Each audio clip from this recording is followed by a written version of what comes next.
Hi folks, it's John Nizman from lastchanceautostore.com, and today we're standing beside this 1967 Volkswagen split window bus, or camper if you wish.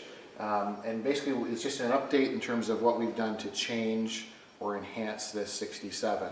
So in a previous video I had mentioned that our client had found a company in the US who makes the cloth foldable sunroofs.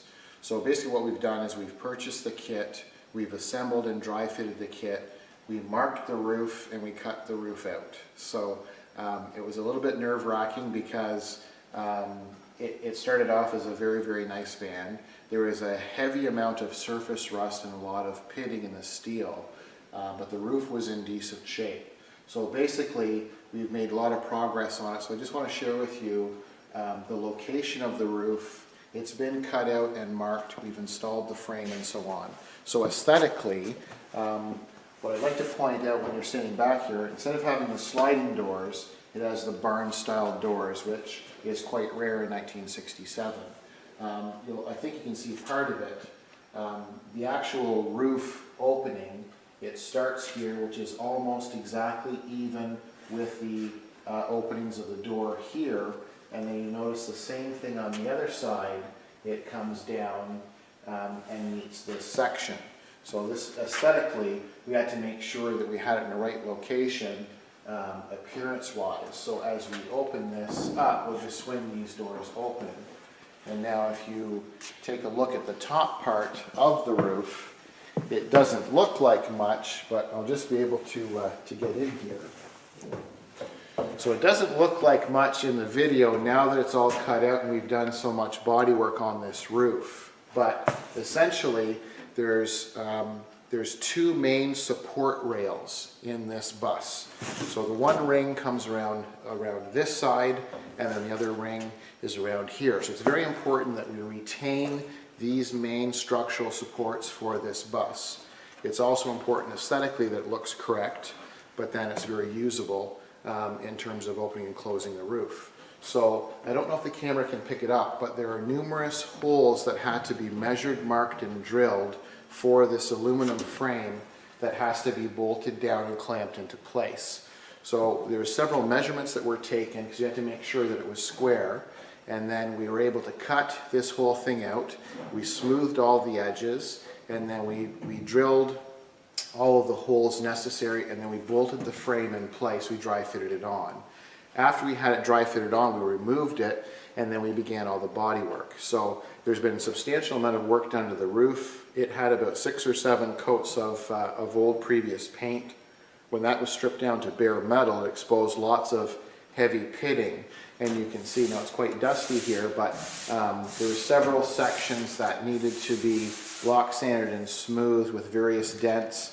The seam all along the gutter all the way around were resealed, and lots of smoothing done on the sides because there was a substantial amount of rust pitting all the way around the outside. So it's getting a lot closer now. This has gone from 80 grit all the way up to 320.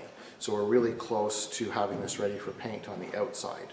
So this is what the roof section looks like that's going to accept the roof. So now I'll just step down and we'll look at the actual roof itself.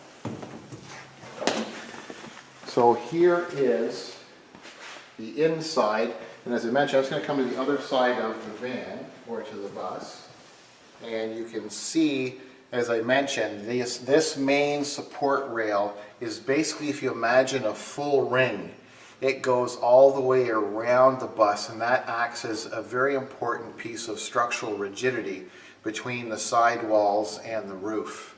And then the same thing on the front in terms of crash standards and things of that nature. You've got this main support rail, and it comes straight down the post into the subframe and coming all the way around. So imagine that as two reinforcing rings to give you stability or strength on the inside.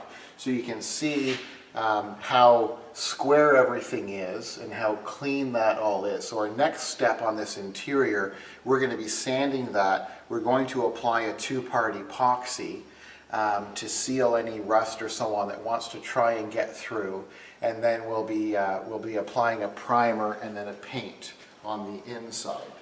So now that we see the actual body and the roof, now we come over to this actual frame. Now it's a little bit dusty in here and I have to be careful with my hands, but basically there's several components that put this roof assembly together. So we had to pre-drill and mark all of the holes, and it comes with the hardware kit.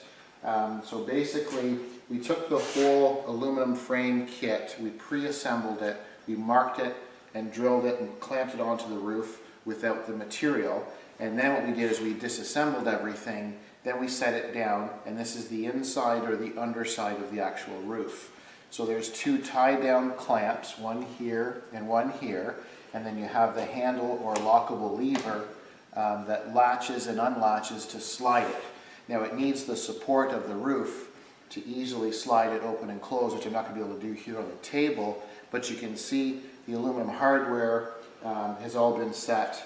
We have a copy of the factory correct inner headliner, which we've already installed, and you can see it has the webbing and it's been set in place.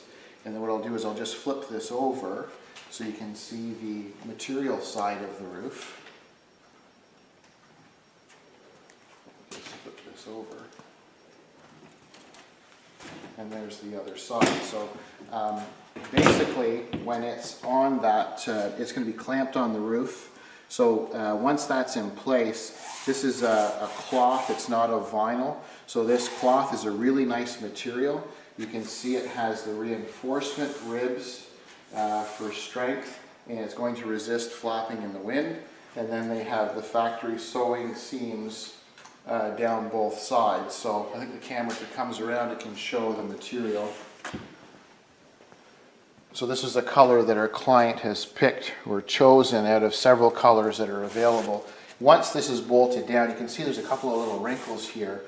Once this is bolted on the roof, this will tighten up and it will be tight pretty much like a drum in terms of appearance. So that's the outer side, and then you can see the inner side of the roof itself. Okay, so just basically a quick little update. It's a neat little enhancement that you can do. So we do a lot of modifications as opposed to just all standard. So on this 67 bus, this is a really nice enhancement. It's a folding roof and it will look just like it did back in 67 as an option. So I'm John from lastchanceautorestore.com.